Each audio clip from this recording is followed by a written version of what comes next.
ಇನ್ನು ರಾಜ್ಯದ ನಾನಾ ಜಿಲ್ಲೆಗಳಲ್ಲಿ ವಿಪರೀತ ಮಳೆ ಆಗ್ತಾ ಇದೆ. ಅದರಲ್ಲೂ ಕೂಡ ದಕ್ಷಿಣ ಕನ್ನಡ ಜಿಲ್ಲೆಯಲ್ಲಿ ಮಳೆ ಅಬ್ಬರ ಬಹಳ ಜೋರಾಯಿತು. ಈ ಮುಂಗಾರು ಮಳೆಯಿಂದಾಗಿ ದಕ್ಷಿಣ ಕನ್ನಡದ ಮಂದಿ ತತ್ತರಿಸೋಗಿದ್ದಾರೆ. ಒಂದ್ ಕಡೆ ಟ್ರಾಫಿಕ್ ಜಾಮ್ ಇರಬಹುದು, ಇನ್ನೊಂದ್ ಕಡೆಯಲ್ಲಿ ಗೋಡೆ ಕುಸಿತ, ಇನ್ನೊಂದ್ ಕಡೆಯಲ್ಲಿ ಕಾಂಪೌಂಡ್ ಕುಸಿತ. ಮಳೆಯಿಂದ ಅವಾಂತರವೇ ಸೃಷ್ಟಿಯಾಯಿತು. ದಕ್ಷಿಣ ಕನ್ನಡ ಜಿಲ್ಲೆಯಲ್ಲಿ ಮಳೆ ಅಬ್ಬರ ಜೋರಾಯಿತು. ಮುಂಗಾರು ಮಂಗಳೂರು ಜನ ಸಂತರಗೊಂಡಿದ್ದಾರೆ. ಪಶ್ಚಿಮ ಘಟ್ಟದಲ್ಲೂ ಕೂಡ ಸುರಿತಾ ಇರುವಂತಹ ಭಾರಿ ಮಳೆ, ತುಂಬಿ ಹರಿತಾ ಇರುವಂತಹ ಮಂಗಳೂರಿನ ನದಿಗಳು, ಅದರಲ್ಲೂ ಕೂಡ ಫಲ್ಗುಣಿ ನದಿ ತೀರದ ತಗ್ಗು ಪ್ರದೇಶಗಳು ಜಲಾವೃತಗೊಂಡಿವೆ. ಮಂಗಳೂರಿನ ಅದ್ಯಪಾಡಿ ತಗ್ಗು ಪ್ರದೇಶಗಳು ಜಲಾವೃತಗೊಂಡಿವೆ. ನೆರೆ ನೀರಿನಿಂದಾಗಿ ಮುಳುಗಿ ಹೋಗಿದ್ದಾವೆ ಕೃಷಿ ಭೂಮಿ, ಗದ್ದೆಗಳು. ಅದ್ಯಪಾಡಿ ಜಲಾವೃತಗೊಂಡಿರುವಂತಹ ದೃಶ್ಯ. ಇನ್ನೊಂದು ಕಡೆಯಲ್ಲಿ 35 ಕುಟುಂಬಗಳ ಬದುಕು ಈಗ ತತ್ತರ ಆಗಿದೆ. ಇವರಿಗೆಲ್ಲ ಗಂಜಿ ಕೇಂದ್ರಗಳನ್ನ ನಿರ್ಮಾಣ ಮಾಡಿ ಕೊಡಬೇಕಾಗತ್ತೆ. ಯಾಕಂತ ಹೇಳಿದ್ರೆ ಮನೆ ಒಳಗಡೆ ನೀರು ನುಗ್ಗಿಬಿಟ್ಟಿದೆ, ತಗ್ಗು ಪ್ರದೇಶದಲ್ಲಿ ನೀರು ನುಗ್ಗಿದೆ. ಪರಿಣಾಮ ಅಲ್ಲಿ ಉಳ್ಕೊಳ್ಳೋಕ್ಕೂ ಆಗ್ತಾ ಇಲ್ಲ. ನನ್ನ ಜೀವನ ತತ್ತರ ಆಗ್ಬಿಟ್ಟಿದೆ.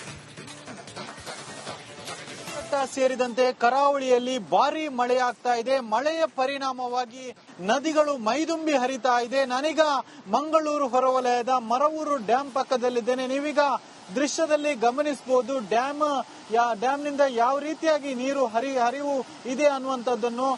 ಇದು ಫಲ್ಗುಣಿ ನದಿಗೆ ಅಡ್ಡಲಾಗಿ ನಿರ್ಮಿಸಿದಂತಹ ಮರವೂರಿನ ಡ್ಯಾಮ್ನ ಈಗ ದೃಶ್ಯದಲ್ಲಿ ಗಮನಿಸಬಹುದು. ಮರವೂರಿನ ಡ್ಯಾಮ್ ಏನಿದೆ ಇದರಲ್ಲಿದ್ದಂತಹ ಎಲ್ಲ ಗೇಟ್ಗಳನ್ನ ತೆರವುಗೊಳಿಸಿ ಆ ನೀರನ್ನು ಹೊರಬಿಡಲಾಗಿದೆ. ಆದ್ರೂ ಕೂಡ ನೀರಿನ ಮಟ್ಟ ಹೆಚ್ಚಾಗಿರುವ ಕಾರಣವಾಗಿ ಡ್ಯಾಮ್ ಮೇಲ್ಭಾಗದಿಂದಲೂ ಕೂಡ ನೀರಿನ ಹರಿವು ಇರುವಂತದ್ದು. ನೀರಿನ ರಭಸವನ್ನು ಕೂಡ ಗಮನಿಸಬಹುದು. ಬಹಳಷ್ಟು ನೀರು ಕೂಡ ರಭಸದಲ್ಲಿ ಹರಿತಾ ಇರುವಂತದ್ದು ಮತ್ತು ನೀರಿನ ಬಣ್ಣ ಗಮನಿಸಬಹುದು. ಇದು ಕಡು ಕಂದು ಬಣ್ಣಕ್ಕೆ ನೀರಿನ ಬಣ್ಣ ತಿರುಗಿರುವಂತದ್ದು. ಅಂದ್ರೆ ಪಶ್ಚಿಮ ಘಟ್ಟದಲ್ಲಿ ಮಳೆಯ ಆಗ್ತಾ ಇರುವ ಕಾರಣವಾಗಿ ಅಲ್ಲಿನ ಮಳೆಯೊಂದಿಗೆ ಅಲ್ಲಿನ ಮಣ್ಣು ಕೊಚ್ಚಿಕೊಂಡು ಬಂದು ಈ ರೀತಿಯಾಗಿ ಕಂದು ಬಣ್ಣಕ್ಕೆ ನೀರು ತಿರುಗಿರುವಂತದ್ದು. ಜಿಲ್ಲೆಯ ಎಲ್ಲಾ ನದಿಗಳು ಕೂಡ ಮೈದುಂಬಿ ಹರಿತಾ ಇದೆ. ಅಂದ್ರೆ ಬಹಳಷ್ಟು ಮಳೆ ಆಗ್ತಾ ಇದೆ. ಕರಾವಳಿಯಲ್ಲಿ ಕಳೆದ 3 ದಿನದಿಂದ ನಿರಂತರವಾಗಿ ಬಿಟ್ಟು ಬಿಡದೆ ಮಳೆ ಸುರಿತಾ ಇದೆ. ಹಲವೆಡೆ ನೀರು ನುಗ್ಗಿದಂತಹ ಘಟನೆಗಳು ಕೂಡ ನಡೆದಿರುವಂತದ್ದು. ಕೆಲವು ತಗ್ಗು ಪ್ರದೇಶಗಳು ಜಲಾವೃತಗೊಂಡಿರುವಂತದ್ದು. ಹೀಗಾಗಿ ನದಿಗಳು ಮೈದುಂಬಿ ಹರಿತಾ ಇದೆ. ನೀರಿನ ರಭಸ ಕೂಡ ಹೆಚ್ಚಾಗಿರುವಂತದ್ದು ನೀವು ಗಮನಿಸಬಹುದು. ನೀರಿನ ಮಟ್ಟ ಕ್ಷಣಕ್ಕೂ ಏರಿಕೆ ಆಗ್ತಾ ಇದೆ.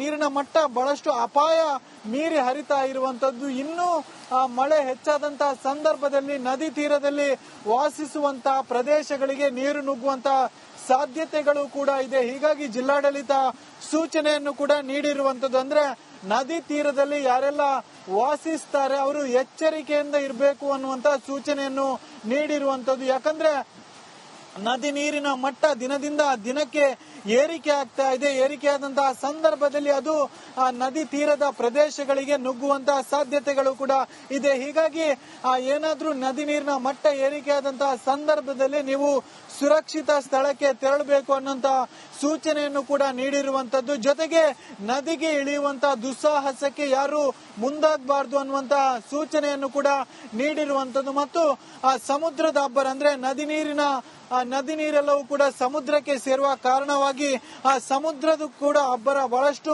ಹೆಚ್ಚಾಗಿರುವಂತದ್ದು. ಸಮುದ್ರ ಪ್ರಕ್ಷುಬ್ಧಗೊಂಡು ಅಬ್ಬರಿಸ್ತಾ ಇರುವಂತದ್ದು. ಹೀಗಾಗಿ ಮೀನುಗಾರಿಕೆಗೂ ಕೂಡ ಸೂಚನೆ ನೀಡಿರುವಂತದ್ದು. ಯಾರು ಕೂಡ ಮೀನುಗಾರಿಕೆಗೆ ಸಮುದ್ರಕ್ಕೆ ತೆರಳಬಾರದು ಅನ್ನುವಂತಹ ಸೂಚನೆ ನೀಡಿರುವಂತದ್ದು. ಇನ್ನು ರಾಜ್ಯದ ನಾನಾ ಜಿಲ್ಲೆಗಳಲ್ಲಿ ವಿಪರೀತ ಮಳೆ ಆಗ್ತಾ ಇದೆ. ಅದರಲ್ಲೂ ಕೂಡ ದಕ್ಷಿಣ ಕನ್ನಡ ಜಿಲ್ಲೆಯಲ್ಲಿ ಮಳೆ ಅಬ್ಬರ ಬಹಳ ಜೋರಾಯಿತು. ಈ ಮುಂಗಾರು ಮಳೆಯಿಂದಾಗಿ ದಕ್ಷಿಣ ಕನ್ನಡದ ಮಂದಿ ತತ್ತರಿಸೋಗಿದ್ದಾರೆ. ಒಂದ್ ಕಡೆ ಟ್ರಾಫಿಕ್ ಜಾಮ್ ಇರಬಹುದು, ಇನ್ನೊಂದ್ ಕಡೆಯಲ್ಲಿ ಗೋಡೆ ಕುಸಿತ, ಇನ್ನೊಂದ್ ಕಡೆಯಲ್ಲಿ ಕಾಂಪೌಂಡ್ ಕುಸಿತ. ಮಳೆಯಿಂದ ಅವಾಂತರವೇ ಸೃಷ್ಟಿಯಾಯಿತು. ದಕ್ಷಿಣ ಕನ್ನಡ ಜಿಲ್ಲೆಯಲ್ಲಿ ಮಳೆ ಅಬ್ಬರ ಜೋರಾಯಿತು. ಮುಂಗಾರು ಮಂಗಳೂರು ಜನ ಸಂತರಗೊಂಡಿದ್ದಾರೆ. ಪಶ್ಚಿಮ ಘಟ್ಟದಲ್ಲೂ ಕೂಡ ಸುರಿತಾ ಇರುವಂತಹ ಭಾರಿ ಮಳೆ, ತುಂಬಿ ಹರಿತಾ ಇರುವಂತಹ ಮಂಗಳೂರಿನ ನದಿಗಳು, ಅದರಲ್ಲೂ ಕೂಡ ಫಲ್ಗುಣಿ ನದಿ ತೀರದ ತಗ್ಗು ಪ್ರದೇಶಗಳು ಜಲಾವೃತಗೊಂಡಿವೆ. ಮಂಗಳೂರಿನ ಅದ್ಯಪಾಡಿ ತಗ್ಗು ಪ್ರದೇಶಗಳು ಜಲಾವೃತಗೊಂಡಿವೆ. ನೆರೆ ನೀರಿನಿಂದಾಗಿ ಮುಳುಗಿ ಹೋಗಿದ್ದಾವೆ ಕೃಷಿ ಭೂಮಿ, ಗದ್ದೆಗಳು. ಅದ್ಯಪಾಡಿ ಜಲಾವೃತಗೊಂಡಿರುವಂತಹ ದೃಶ್ಯ. ಇನ್ನೊಂದು ಕಡೆಯಲ್ಲಿ 35 ಕುಟುಂಬಗಳ ಬದುಕು ಈಗ ತತ್ತರ ಆಗಿದೆ. ಇವರಿಗೆಲ್ಲ ಗಂಜಿ ಕೇಂದ್ರಗಳನ್ನ ನಿರ್ಮಾಣ ಮಾಡಿ ಕೊಡಬೇಕಾಗತ್ತೆ. ಯಾಕಂತ ಹೇಳಿದ್ರೆ ಮನೆ ಒಳಗಡೆ ನೀರು ನುಗ್ಗಿಬಿಟ್ಟಿದೆ, ತಗ್ಗು ಪ್ರದೇಶದಲ್ಲಿ ನೀರು ನುಗ್ಗಿದೆ. ಪರಿಣಾಮ ಅಲ್ಲಿ ಉಳ್ಕೊಳ್ಳೋಕ್ಕೂ ಆಗ್ತಾ ಇಲ್ಲ. ನನ್ನ ಜೀವನ ತತ್ತರ ಆಗ್ಬಿಟ್ಟಿದೆ. ಸೇರಿದಂತೆ ಕರಾವಳಿಯಲ್ಲಿ ಭಾರಿ ಮಳೆ ಆಗ್ತಾ ಇದೆ. ಮಳೆಯ ಪರಿಣಾಮವಾಗಿ ನದಿಗಳು ಮೈದುಂಬಿ ಹರಿತಾ ಇದೆ. ನಾನೀಗ ಮಂಗಳೂರು ಹೊರವಲಯದ ಮರವೂರು ಡ್ಯಾಂ ಪಕ್ಕದಲ್ಲಿದ್ದೇನೆ. ನೀವೀಗ ದೃಶ್ಯದಲ್ಲಿ ಗಮನಿಸಬಹುದು ಡ್ಯಾಮ್ನಿಂದ ಯಾವ ರೀತಿಯಾಗಿ ನೀರು ಹರಿವು ಇದೆ ಅನ್ನುವಂಥದ್ದನ್ನು. ಇದು ಫಲ್ಗುಣಿ ನದಿಗೆ ಅಡ್ಡಲಾಗಿ ನಿರ್ಮಿಸಿದಂತ ಮರವೂರಿನ ಡ್ಯಾಮ್ನ ಈಗ ದೃಶ್ಯದಲ್ಲಿ ಗಮನಿಸಬಹುದು. ಮರವೂರಿನ ಡ್ಯಾಮ್ ಏನಿದೆ ಇದರಲ್ಲಿದ್ದಂತ ಎಲ್ಲ ಗೇಟ್ಗಳನ್ನ ತೆರವುಗೊಳಿಸಿ ಆ ನೀರನ್ನು ಹೊರಬಿಡಲಾಗಿದೆ. ಆದ್ರೂ ಕೂಡ ನೀರಿನ ಮಟ್ಟ ಹೆಚ್ಚಾಗಿರುವ ಕಾರಣವಾಗಿ ಡ್ಯಾಮ್ ಮೇಲ್ಭಾಗದಿಂದಲೂ ಕೂಡ ನೀರಿನ ಹರಿವು ಇರುವಂತದ್ದು. ನೀರಿನ ರಭಸವನ್ನು ಕೂಡ ಗಮನಿಸಬಹುದು. ಬಹಳಷ್ಟು ನೀರು ಕೂಡ ರಭಸದಲ್ಲಿ ಹರಿತಾ ಇರುವಂತದ್ದು ಮತ್ತು ನೀರಿನ ಬಣ್ಣ ಗಮನಿಸಬಹುದು. ಇದು ಕಡುಕಂದು ಬಣ್ಣಕ್ಕೆ ನೀರಿನ ಬಣ್ಣ ತಿರುಗಿರುವಂತದ್ದು. ಅಂದ್ರೆ ಪಶ್ಚಿಮ ಘಟ್ಟದಲ್ಲಿ ಮಳೆಯ ಆಗ್ತಾ ಇರುವ ಕಾರಣವಾಗಿ ಅಲ್ಲಿನ ಮಳೆಯೊಂದಿಗೆ ಅಲ್ಲಿನ ಮಣ್ಣು ಕೊಚ್ಚಿಕೊಂಡು ಬಂದು ಈ ರೀತಿಯಾಗಿ ಕಂದು ಬಣ್ಣಕ್ಕೆ ನೀರು ತಿರುಗಿರುವಂತದ್ದು. ಜಿಲ್ಲೆಯ ಎಲ್ಲಾ ನದಿಗಳು ಕೂಡ ಮೈದುಂಬಿ ಹರಿತಾ ಇದೆ. ಅಂದ್ರೆ ಬಹಳಷ್ಟು ಮಳೆ ಆಗ್ತಾ ಇದೆ. ಕರಾವಳಿಯಲ್ಲಿ ಕಳೆದ 3 ದಿನದಿಂದ ನಿರಂತರವಾಗಿ ಬಿಟ್ಟು ಬಿಡದೆ ಮಳೆ ಸುರಿತಾ ಇದೆ. ಹಲವೆಡೆ ನೀರು ನುಗ್ಗಿದಂತ ಘಟನೆಗಳು ಕೂಡ ನಡೆದಿರುವಂತದ್ದು. ಕೆಲವು ತಗ್ಗು ಪ್ರದೇಶಗಳು ಜಲಾವೃತಗೊಂಡಿರುವಂತದ್ದು. ಹೀಗಾಗಿ ನದಿಗಳು ಮೈದುಂಬಿ ಹರಿತಾ ಇದೆ.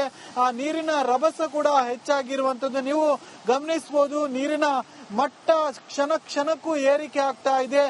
ನೀರಿನ ಮಟ್ಟ ಬಹಳಷ್ಟು ಅಪಾಯ ಮೀರಿ ಹರಿತಾ ಇರುವಂತದ್ದು. ಇನ್ನೂ ಮಳೆ ಹೆಚ್ಚಾದಂತಹ ಸಂದರ್ಭದಲ್ಲಿ ನದಿ ತೀರದಲ್ಲಿ ವಾಸಿಸುವಂತಹ ಪ್ರದೇಶಗಳಿಗೆ ನೀರು ನುಗ್ಗುವಂತಹ ಸಾಧ್ಯತೆಗಳು ಕೂಡ ಇದೆ. ಹೀಗಾಗಿ ಜಿಲ್ಲಾಡಳಿತ ಸೂಚನೆಯನ್ನು ಕೂಡ ನೀಡಿರುವಂತದ್ದು. ಅಂದ್ರೆ ನದಿ ತೀರದಲ್ಲಿ ಯಾರೆಲ್ಲ ವಾಸಿಸ್ತಾರೆ ಅವರು ಎಚ್ಚರಿಕೆಯಿಂದ ಇರಬೇಕು ಅನ್ನುವಂತ ಸೂಚನೆಯನ್ನು ನೀಡಿರುವಂತದ್ದು. ಯಾಕಂದ್ರೆ ನದಿ ನೀರಿನ ಮಟ್ಟ ದಿನದಿಂದ ದಿನಕ್ಕೆ ಏರಿಕೆ ಆಗ್ತಾ ಇದೆ. ಏರಿಕೆಯಾದಂತಹ ಸಂದರ್ಭದಲ್ಲಿ ಅದು ನದಿ ತೀರದ ಪ್ರದೇಶಗಳಿಗೆ ನುಗ್ಗುವಂತಹ ಸಾಧ್ಯತೆಗಳು ಕೂಡ ಇದೆ. ಹೀಗಾಗಿ ಏನಾದ್ರೂ ನದಿ ನೀರಿನ ಮಟ್ಟ ಏರಿಕೆಯಾದಂತಹ ಸಂದರ್ಭದಲ್ಲಿ ನೀವು ಸುರಕ್ಷಿತ ಸ್ಥಳಕ್ಕೆ ತೆರಳಬೇಕು ಅನ್ನೋಂತ ಸೂಚನೆಯನ್ನು ಕೂಡ ನೀಡಿರುವಂತದ್ದು. ಜೊತೆಗೆ ನದಿಗೆ ಇಳಿಯುವಂತಹ ದುಸ್ಸಾಹಸಕ್ಕೆ ಯಾರು ಮುಂದಾಗಬಾರದು ಅನ್ನುವಂತಹ ಸೂಚನೆಯನ್ನು ಕೂಡ ನೀಡಿರುವಂತದ್ದು. ಮತ್ತು ಸಮುದ್ರದ ಅಬ್ಬರ ಅಂದ್ರೆ ನದಿ ನೀರೆಲ್ಲವೂ ಕೂಡ ಸಮುದ್ರಕ್ಕೆ ಸೇರುವ ಕಾರಣವಾಗಿ ಸಮುದ್ರದ ಕೂಡ ಅಬ್ಬರ ಬಹಳಷ್ಟು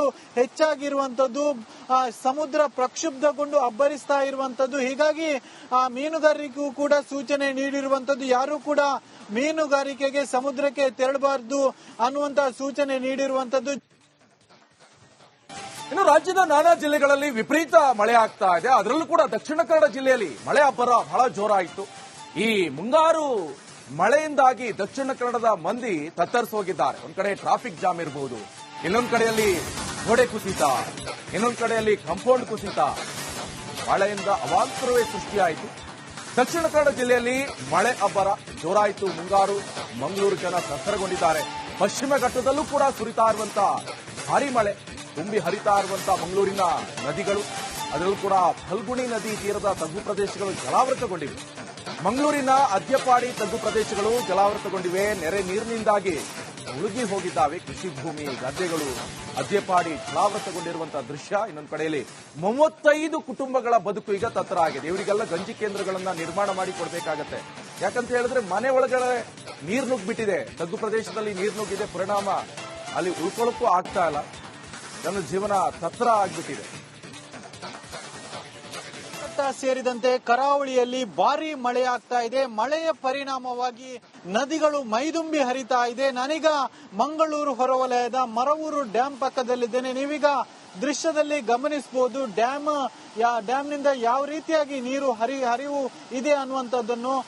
ಇದು ಫಲ್ಗುಣಿ ನದಿಗೆ ಅಡ್ಡಲಾಗಿ ನಿರ್ಮಿಸಿದಂತ ಮರವೂರಿನ ಡ್ಯಾಮ್ನ ಈಗ ದೃಶ್ಯದಲ್ಲಿ ಗಮನಿಸಬಹುದು. ಮರವೂರಿನ ಡ್ಯಾಮ್ ಏನಿದೆ ಇದರಲ್ಲಿದ್ದಂತ ಎಲ್ಲ ಗೇಟ್ಗಳನ್ನ ತೆರವುಗೊಳಿಸಿ ನೀರನ್ನು ಹೊರಬಿಡಲಾಗಿದೆ. ಆದ್ರೂ ಕೂಡ ನೀರಿನ ಮಟ್ಟ ಹೆಚ್ಚಾಗಿರುವ ಕಾರಣವಾಗಿ ಡ್ಯಾಮ್ ಮೇಲ್ಭಾಗದಿಂದಲೂ ಕೂಡ ನೀರಿನ ಹರಿವು ಇರುವಂತದ್ದು. ನೀರಿನ ರಭಸವನ್ನು ಕೂಡ ಗಮನಿಸಬಹುದು. ಬಹಳಷ್ಟು ನೀರು ಕೂಡ ರಭಸದಲ್ಲಿ ಹರಿತಾ ಇರುವಂತದ್ದು ಮತ್ತು ನೀರಿನ ಬಣ್ಣ ಗಮನಿಸಬಹುದು. ಇದು ಕಡುಕಂದು ಬಣ್ಣಕ್ಕೆ ನೀರಿನ ಬಣ್ಣ ತಿರುಗಿರುವಂತದ್ದು. ಅಂದ್ರೆ ಪಶ್ಚಿಮ ಘಟ್ಟದಲ್ಲಿ ಮಳೆಯ ಆಗ್ತಾ ಇರುವ ಕಾರಣವಾಗಿ ಅಲ್ಲಿನ ಮಳೆಯೊಂದಿಗೆ ಅಲ್ಲಿನ ಮಣ್ಣು ಕೊಚ್ಚಿಕೊಂಡು ಬಂದು ಈ ರೀತಿಯಾಗಿ ಕಂದು ಬಣ್ಣಕ್ಕೆ ನೀರು ತಿರುಗಿರುವಂತದ್ದು.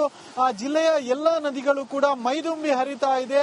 ಅಂದ್ರೆ ಬಹಳಷ್ಟು ಮಳೆ ಆಗ್ತಾ ಇದೆ. ಕರಾವಳಿಯಲ್ಲಿ ಕಳೆದ 3 ದಿನದಿಂದ ನಿರಂತರವಾಗಿ ಹೀಗಾಗಿ ಬಿಟ್ಟು ಬಿಡದೆ ಮಳೆ ಸುರಿತಾ ಇದೆ. ಹಲವೆಡೆ ನೀರು ನುಗ್ಗಿದಂತಹ ಘಟನೆಗಳು ಕೂಡ ನಡೆದಿರುವಂತದ್ದು.